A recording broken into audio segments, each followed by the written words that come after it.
Hello everyone, welcome to Prema's Culinary.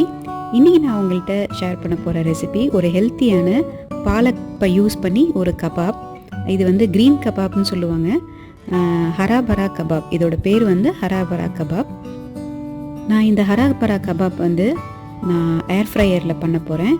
ஏர் ஃப்ரையரில் இல்லாதவங்க நீங்கள் வந்து டீப் ஃப்ரை பண்ணுறதுனாலும் பண்ணிக்கலாம், இல்லை பேக் பண்ணுறதுனாலும் பண்ணலாம். ஸோ ஹரா பரா கபாப் எப்படி பண்ணுறதுன்னு பார்த்துடலாம்.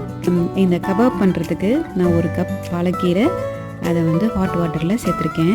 ஜஸ்ட்டு 1 மினிட் அப்படியே விட்டுருவோம். அதை உடனே எடுத்து 1 மினிட்க்கு அப்புறம் அதை ஒரு கோல்டு வாட்டரில் ஐஸ் க்யூப் போட்டு வச்சுருக்கேன், அதில் வச்சிடலாம்.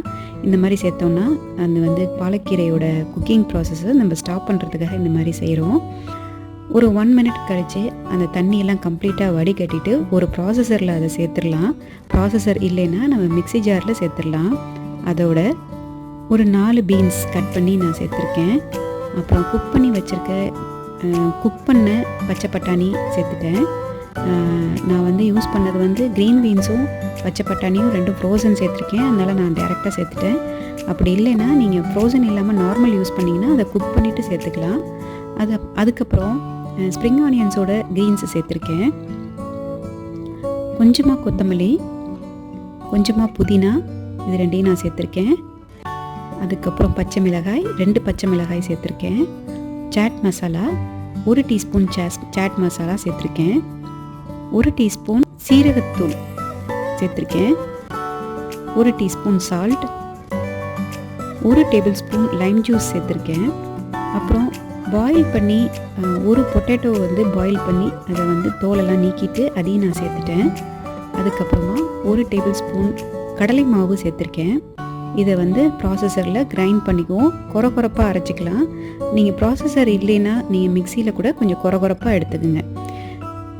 க்ரீன்ஸு பச்சை பட்டாணி எல்லாமே வந்து அடியோட தண்ணி இல்லாமல் எடுத்துக்கணும், இல்லைன்னா வந்து கொலன்னு ஆகிடும்.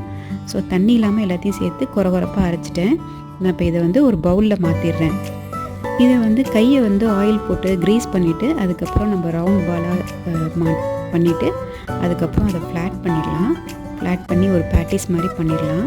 அதில் மிடில் வந்து கேஷ்யூ நட்ஸ் இல்லைன்னா ஆல்மண்ட்ஸ், உங்களுக்கு என்ன நட்ஸ் வைக்கணும்னு நினைக்கிறீங்களோ நீங்கள் அந்த ஒரு நட்ஸை சென்டரில் வச்சுட்டு நம்ம வந்து இப்போ வந்து ஃப்ரை பண்ணுறதுனா ஆயிலை ஹீட் பண்ணிவிட்டு அதில் ஹாட் ஆயிலில் நீங்கள் ஃப்ரை பண்ணி எடுத்துக்கலாம். அப்படி ஃப்ரை பண்ணுறதுக்கு ஹெல்த் கான்ஷியஸாக இருந்தால் பேக் பண்ணி எடுத்துக்கலாம். நான் வந்து இன்றைக்கி ஏர் ஃப்ரையரில் இந்த ஏர் ஃப்ரையர் பேஸ்கெட்டில் நான் எல்லாத்தையும் இதை அரேஞ்ச் பண்ணுறேன். ஸோ நான் இது 2 பேட்சாக நான் வந்து ஏர் ஃப்ரை பண்ண போகிறேன். ஸோ நான் ஃபஸ்ட்டு பேட்ச் நான் வச்சுட்டேன். இந்த ஏர் ஃப்ரையரை நான் ஆன் பண்ணுறேன். இப்போது நான் அதில் வந்து 180 டிகிரி செலக்ட் பண்ணியிருக்கேன். அதே மாதிரி பேக்கிங் மோடில் 15 மினிட்ஸ் நான் வந்து இதை ஏர் ஃப்ரை பண்ண போகிறேன். 15 மினிட்ஸ்க்கு அப்புறம் நான் அதை வந்து ஓப்பன் பண்ணுறேன். இப்போ வந்து அந்த கபாபோட அதர் சைடை வந்து திருப்பி வச்சிடுறேன். அப்போ தான் பின்னாடி சைடும் குக் ஆகணும் இல்லையா? ஸோ அதுக்காக நான் திருப்பி வைக்கிறேன், எல்லாத்தையும் திருப்பி அரேஞ்ச் பண்ணுறேன். இப்போ நான் அதை வந்து திருப்பி ஏர் ஃப்ரையரை மறுபடியும் ஒரு 15 மினிட்ஸ் செட் பண்ணி நான் மறுபடியும் ஏர் ஃப்ரை பண்ணுறேன். 15 மினிட்ஸ்க்கு அப்புறம் கபாப் ரெடி ஆகிடுச்சு. மேலே பார்த்தீங்கன்னா கொஞ்சம் கிறிஸ்பியாக இருக்குது, உள்ளே வந்து ரொம்பவே சாஃப்டாக இருக்குது.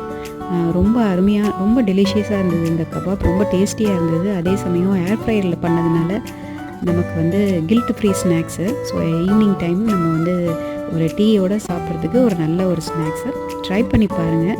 இதை வந்து டொமேட்டோ கெட்சப் இல்லைன்னா க்ரீன் டேட்ஸ் சட்னி எல்லாத்துக்கும் நல்லாயிருக்கும். ட்ரை பண்ணி பாருங்கள். ட்ரை பண்ணி பார்த்துட்டு எப்படி இருந்தது உங்களோட ஃபீட்பேக் எனக்கு சொல்லுங்கள். நான் அடுத்த ரெசிபி இன்னும் நிறையா நான் ஹெல்த்தியான ரெசிபியோடு உங்களை நான் சந்திக்கிறேன். Until then, bye from Premlata Arvindan.